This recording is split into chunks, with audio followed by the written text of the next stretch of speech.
बिस्मिल्लाहिर्रहमानिर्रहीम। अस्सलाम वालेकुम नादरीन, आप यूट्यूब चैनल देख रहे हैं। मैं इमरान खान हूँ। जो सबसे अहम केस है सुप्रीम कोर्ट ऑफ पाकिस्तान में लगा हुआ है और कल तक के लिए समाअत मुलतवी हो गई है। मखसूस नशिस्तों वाला ये केस है और कादी फ़ायद ईसा साहब दीगर 12 जजेस के साथ इस केस को सुन रहे हैं और 13 रुकनी फुल कोर्ट है, लेकिन अब इसको लार्जर बेंच ही कहेंगे हम, क्योंकि इसमें 4 जजेस तो मौजूद नहीं हैं। लेकिन ये केस जो है ये बड़ा अजीब तरीके से आगे बढ़ रहा है और इसमें कुछ चीज़ें बड़ी क्लियर होती जा रही हैं। यानी 5 जजेस के बारे में, इन 13 में से 5 जजेस के बारे में तो बहुत क्लैरिटी है और जितने भी कोर्ट रिपोर्टर्स हैं वो सारे कह रहे हैं कि ये आइन और कानून के साथ खड़े होंगे और ये जजेस जो सवालात उठा रहे हैं उनका जवाब ना तो इलेक्शन कमीशन के पास है और ना किसी और के पास है, ना ही वो जवाब हुकूमत के पास है, ना ही वो जवाब अटॉर्नी जनरल के पास है। अब ये जो 5 मुअज़्ज़ज़ जज साहिबान हैं, इनमें जस्टिस मंसूर अली शाह साहब हैं, जस्टिस मुनीब अख्तर साहब हैं, जस्टिस अतर मिल्ला साहब हैं, जस्टिस शाहिद वहीद साहब हैं, जस्टिस आयशा मलिक साहिबा हैं और इसके अलावा जो हसन अतर रिजवी साहब हैं और जस्टिस जमाल मंदोखेल साहब, इनके जो रिमार्क्स हैं वो भी बता रहे हैं कि शायद ये आइन और कानून की तरफ इनका पलड़ा जाएगा और ये मखसूस नशिस्तें पाकिस्तान तहरीक इंसाफ को मिल जाएंगी। जिनको लोगों ने वोट डाला ये सीटें वहाँ पे मिल जाएंगी।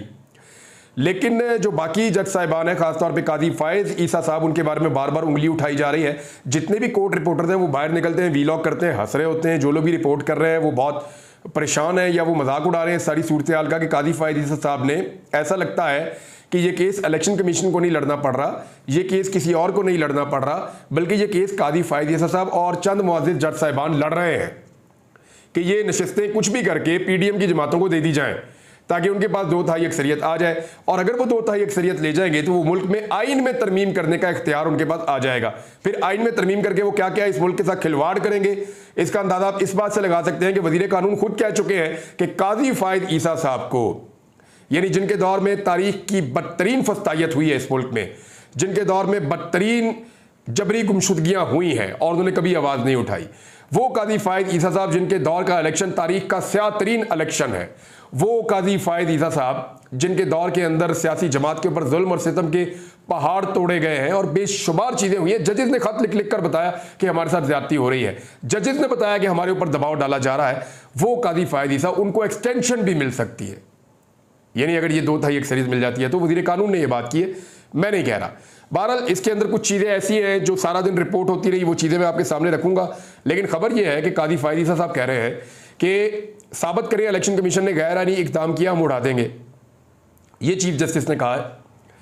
अब गैर आईनी तो इतना सही है ना, देखें मैंने जब ये शुरू हुआ था केस, बहुत पहले की बात है, कई हफ्ते हो गए हैं, तो तब मैंने आपसे अर्ज किया था कि खैबर पख्तूनख्वा से आज़ाद अरकान असम्बली जो हैं वो शामिल हो गए थे बलूचिस्तान अवामी पार्टी में। बलूचिस्तान अवामी पार्टी यानी बाप पार्टी ने खैबर पख्तूनख्वा से इलेक्शन ही नहीं लड़ा था, उन्होंने इलेक्शन लड़ा ही नहीं। इसके बावजूद वहां के आज़ाद उम्मीदवार उस पार्टी में शामिल हो गए और उनको मखसूस नशिस्तें भी उस हिसाब से दे दी गई।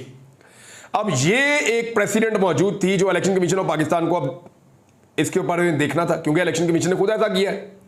अब ये सुप्रीम कोर्ट ऑफ पाकिस्तान में चली गई। इलेक्शन कमीशन ऑफ पाकिस्तान के सामने एक बहुत बड़ा सवाल था। जस्टिस आयशा मलिक साहिबा ने, जब ये सवाल बार बार उठाया गया, बाकी मुअज़्ज़ज़ जज साहिबान ने भी उठाया कि जनाब पहले आपने यही काम किया है कि आज़ाद लोग एक पार्टी को ज्वाइन करते हैं, वो पार्टी पहले मौजूद ही नहीं होती, वो वहां से इलेक्शन ही नहीं लड़ती, आज़ाद जैसे ही ज्वाइन करते हैं आप वैसे ही उनको मखसूस नशिस्तें भी दे देते हैं। तो इलेक्शन कमीशन पहले तो भागदौड़ करता रहा और बाद में उसने कहा नहीं जी नहीं, वो फैसला गलत था। तो अब मामला यह है कि अगर एक फैसले को गलत करार दिया है, अपने ही एक पुराने उसूल को गलत करार दिया है, तो फिर उसके ऊपर कोई मीटिंग, कोई इजलास, कोई चीज हुई होगी। और ये सवाल जस्टिस आयशा मलिक साहिबा ने उठाया और पूछा, लेकिन फिर उनको रेस्क्यू किया गया इलेक्शन कमीशन को। इलेक्शन कमीशन जब भी फंसता है तो वो मखसूस जज साहिबान की तरफ देखता है और वो जज साहिबान इलेक्शन कमीशन को फंसने पर रेस्क्यू करते हैं। कादी फ़ायद ईसा साहब इस केस को बहुत तेजी से आगे बढ़ा देते हैं जैसे ही इलेक्शन कमीशन किसी मामले में फंसता है और बड़े कंफर्टेबल नजर आते हैं इलेक्शन कमीशन के वकील के साथ। JUIF के वकील है, उनके साथ कादी साहब बड़े कंफर्टेबल नजर आ रहे थे, लेकिन पाकिस्तान तहरीक इंसाफ के लोग जैसे ही आते हैं तो वहां पे कादी साहब जो है वो कंफर्टेबल नहीं होते। ये बॉडी लैंग्वेज जो लोग रीड कर रहे हैं, या मैं खुद भी एक दिन वहां पे था तो मैंने भी इस बात का अंदाजा लगाया। अब कल 11:30 बजे दोबारा समाअत होगी सुबह पाकिस्तान वक्त के मुताबिक, और कादी फ़ायद ईसा साहब ने रिमार्क्स दिए कि साबित करें कि इलेक्शन कमीशन ने गैर आईनी इक़दाम किया, हम उड़ा देंगे। ये दिखाना होगा कि इलेक्शन कमीशन ने गैर आईनी काम किया है, फिर हम इसमें मुदाखलत करेंगे। अब नाज़रीन, फजलुर रहमान साहब के वहाँ पे वकील आए और बजाय इसके कि वो हक और सच की बात करते हैं, क्योंकि वो तो ये कह रहे हैं कि इलेक्शन में बहुत धांधली हुई है, बड़ी दो नंबरी हुई है और पाकिस्तान तहरीक इंसाफ की भी सीटें छीनी गई हैं, तहरीक इंसाफ के साथ मुज़ाकरात भी कर रहे हैं। लेकिन दूसरी तरफ जो माले गनीमत है, यानी जो मखसूस नशिस्तें मुफ्त में मिल रही हैं, उसमें फजलुर रहमान साहब ने दोबारा वही किया जो वो हमेशा इक़्तिदार के लिए करते हैं।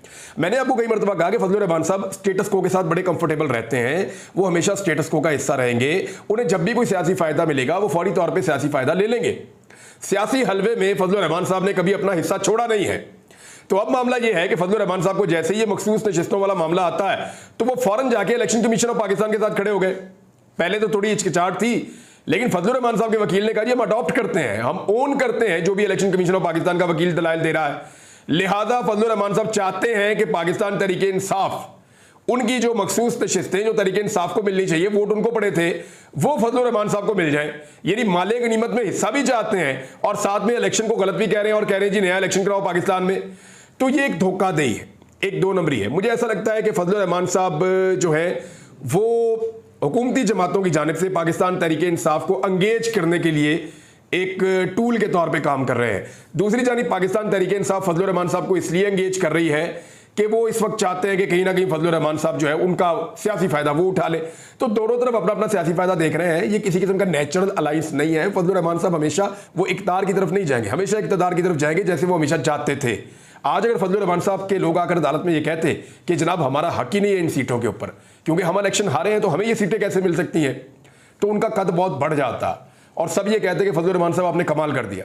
लेकिन फजलुर रहमान साहब ने माले गनीमत में जो है वो हिस्सा लेना जायज़ समझा कि जनाब चोरी का माल है, डकैती का माल है, इसमें मेरा हिस्सा मुझे दिया जाए, पाकिस्तान तहरीक इंसाफ और इंसाफ जाए भाड़ में। तो अब ये फजलुर रहमान साहब ने वहां पे आकर किया है। पाकिस्तान तहरीक इंसाफ को देखना होगा कि फजलुर रहमान साहब को वो कितना रूम दे सकते हैं, क्योंकि फजलुर रहमान साहब पाकिस्तान तहरीक इंसाफ को किसी वक्त भी ऐसा धोखा देंगे कि तहरीक इंसाफ हमेशा याद रखेगी।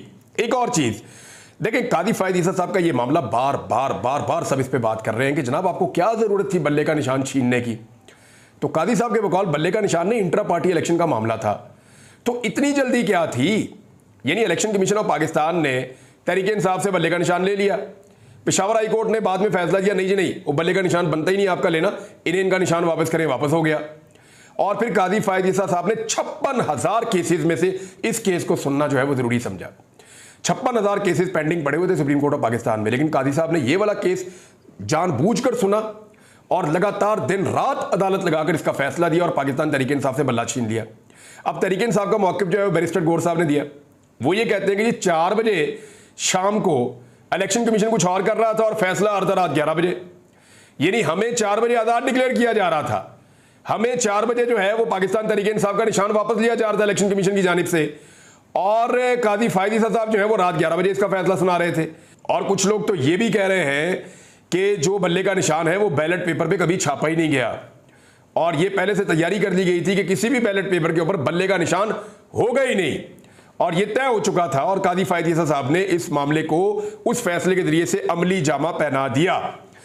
एक अहम नुकता जो है वो ये है कि आयशा मलिक साहिबा ने ये बात पूछी कि कोई मीटिंग, कोई इजलास, कोई चीज़ तो इलेक्शन कमीशन ने की होगी नहीं कि पाकिस्तान तहरीक इंसाफ की जो है वो मखसूस नशिस्तें हमने उनको नहीं देनी, क्योंकि इससे पहले आपने बलूचिस्तान अवामी पार्टी को दी है।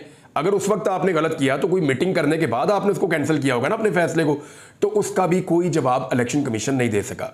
इलेक्शन कमीशन ऑफ पाकिस्तान ने जो रिकॉर्ड जमा करवाया उसके बारे में जब पूछा गया, यानी एक सवाल पूछा गया बैरिस्टर गौर से कि जनाब आपने तो पाकिस्तान तहरीक इंसाफ के वो कागजात ही जमा नहीं करवाए, तो उन्होंने कहा जी इलेक्शन कमीशन ने आपको अधूरा रिकॉर्ड दिया है, आप मुकम्मल रिकॉर्ड हासिल करें, हम सब ने लिख कर दिया है। और एक एक उम्मीदवार ने 4-4 कागजात नामजदगी जमा करवाए हैं। हम लोग जंगी हालात में इलेक्शन लड़ रहे थे, अजीबोगरीब सूरत हाल थी और सबने पाकिस्तान तहरीक इंसाफ लिख कर भी दिया है। तो इलेक्शन कमीशन पूरा रिकॉर्ड लाकर जमा करवाए, जिससे साबित होगा कि पाकिस्तान तहरीक इंसाफ के उम्मीदवारों ने अपनी पार्टी का नाम लिखा था। और एक चीज और है, मेरे ख्याल में पाकिस्तान तहरीक इंसाफ को अब एक काम करना चाहिए। इस केस के अंदर वो मौजूद तो है, अब ये केस लगता है कि आइंदा चंद दिन तक चलेगा, तो पाकिस्तान तहरीक इंसाफ को चाहिए कि वो एक टाइमलाइन तैयार करे, यानी इस केस के अंदर कुछ डॉक्यूमेंट जमा करवाए सुप्रीम कोर्ट ऑफ पाकिस्तान में, जिसमें वो बताए कि पाकिस्तान तहरीक इंसाफ के साथ उन दिनों में क्या हो रहा था, एक एक करके बताए कि जी 1 फरवरी को ये हुआ, 2 को ये हुआ, 3 को ये हुआ, जनवरी में हमारे साथ ये हुआ, इस तरह हमारे कागजात नामजदगी छीने गए, इस तरह हमारे बंदे उठाए गए, इस तरीके से हमारे जो है वो तजवीज़ कुरिंदगान, तायीद कुरिंदगान उठाए गए, इस तरीके से हमारे घरों में छापे मारे गए, इस तरीके से हमसे कागजात नामजदगी बाहर खड़े बंदे छीन रहे थे, वो कौन थे, उनको भी बुलाया जाए। फिर पूरी एक टाइमलाइन जमा करवा के बताया कि कितने बजे सुप्रीम कोर्ट क्या कर रही थी, उस वक्त इलेक्शन कमीशन क्या कर रहा था, उस वक्त पाकिस्तान तहरीक इंसाफ क्या कर रही थी, वो नजरियाती वाला जो है उसको चपेड़े पड़ी, उसने आगे प्रेस कॉन्फ्रेंस की, वो कैसे हुआ, फिर फला फला पार्टी जिसके साथ हम चलना चाह रहे थे उनके साथ क्या हुआ।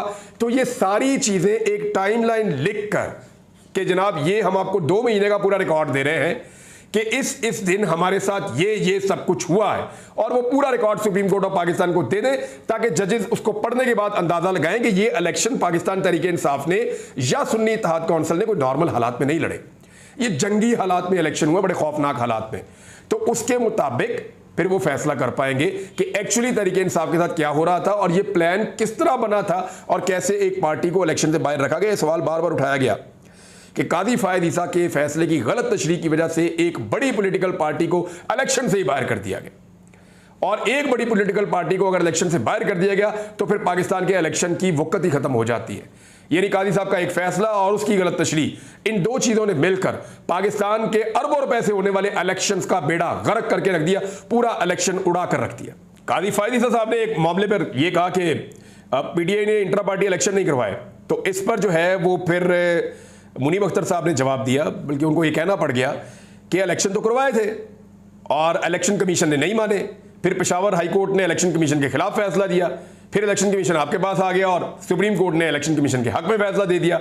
तो पीटीआई ने इंतखाबात तो करवाए थे, अब पीटीआई ने उसके बारे में एक मुकम्मल डॉक्यूमेंट जारी किया है। कादी फायद ईसा साहब कहते हैं कि पीटीआई ने 2021 के नोटिस के बावजूद 1 साल में इंट्रा पार्टी इलेक्शन नहीं करवाए, और हकायक ये है कि 3 साल में 3 बार इंट्रा पार्टी इंतखाबात करवाए तहरीक इंसाफ ने। पहला इंट्रा पार्टी इलेक्शन 8 जून 2022 केपी हाउस इस्लामाबाद में करवाया, और 23 नवंबर 2023 को इलेक्शन कमीशन ने उसको कलअदम करार दे दिया, 20 दिन में दोबारा करवाने का मुतालबा कर दिया।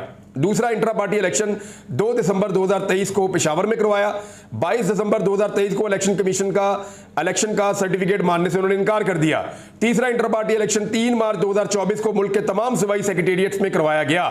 अब ये कादी फायद ईसा साहब कहते हैं इलेक्शन हुआ ही नहीं, पीटीआई कहती है हमने 3 मरतबा इलेक्शन करवाया, अब इलेक्शन कमीशन मान ही नहीं रहा कि हमने इलेक्शन करवाया।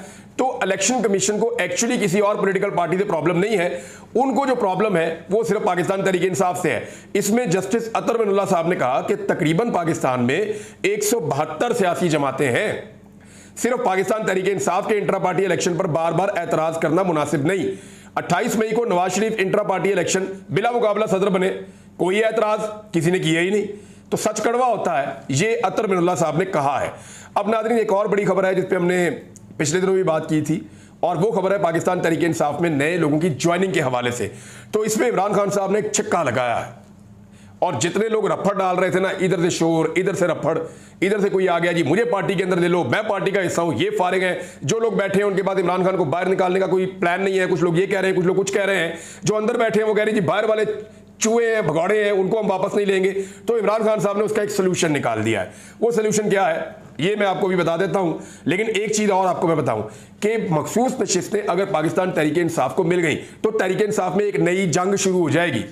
और वो जंग क्या होगी मैं आपको पहले बता देता हूं कि पाकिस्तान तहरीक इंसाफ के बहुत सारे लोगों ने अपनी अपनी मर्जी की खवातीन जो है उनकी लिस्टें तैयार की हुई हैं कि इनको एमएनए बनाना है, इनको एमपीए बनाना है, और अकलियती नशिस्तों पे फलां फलां को हमने जो है वो एडजस्ट करना है। ये पाकिस्तान तहरीक इंसाफ ने गेम की हुई है। अब मामला ये है कि वो सारे लोग जिन्होंने अपने अपने ख्वाब देखे हुए हैं, और इसमें बहुत पैसा भी इन्वॉल्व होता है बाद औक़ात, और इसके अंदर ताल्लुकात भी इन्वॉल्व होते हैं बाद औक़ात, और लोगों की अपनी ख्वाहिशात भी होती हैं कि मेरी अपनी फैमिली के लोग जो हैं वो मखसूस नशिस्तों के ऊपर आ जाए, ख़वातीन आ जाएँ।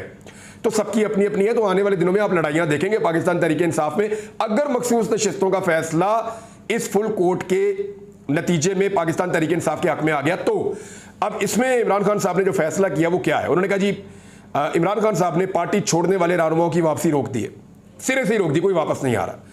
उन्होंने कहा, जो ज़राए ने बताया वो ये कहा कि इमरान खान साहब की हदायत पर 7 रुकनी कमेटी कायम कर दी गई है, जो पाकिस्तान तहरीक इंसाफ के रहनुमाओं की कमेटी है।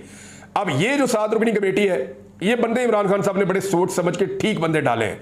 इसमें जो कमेटी की सरबराही है वो शाह महमूद कुरैशी साहब करेंगे। मेरी इत्तला के मुताबिक एक दो बंदे भी और शामिल हो जाएंगे इस कमेटी में, या हो सकता है कमेटी 10-11 रुकनी तक भी चली जाए, लेकिन शाह महमूद कुरैशी साहब इसकी सरबराही करेंगे, जिन्होंने जेल काटी है। अब शाह महमूद कुरैशी साहब को बिल्कुल आइडिया होगा कि किसको लेना किसको नहीं लेना।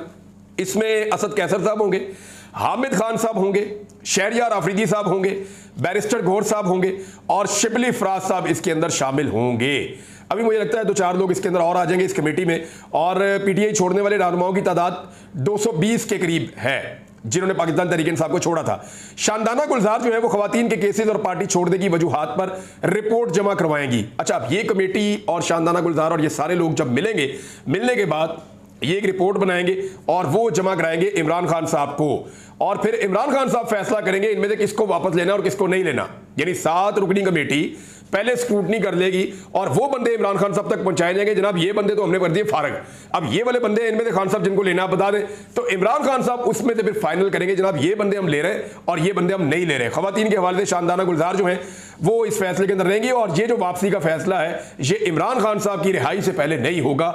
इमरान खान साहब रिहा होंगे उसके बाद ये फैसला किया जाएगा। नाज़रीन, कुछ और बड़े अहम केसेस हैं, कुछ और बड़ी अहम खबरें हैं आपके साथ शेयर करते हैं अगले वीलॉग में। अब तक के लिए इतने, अपना ख्याल रखिएगा, अपने इस चैनल का भी। अल्लाह हाफिज़।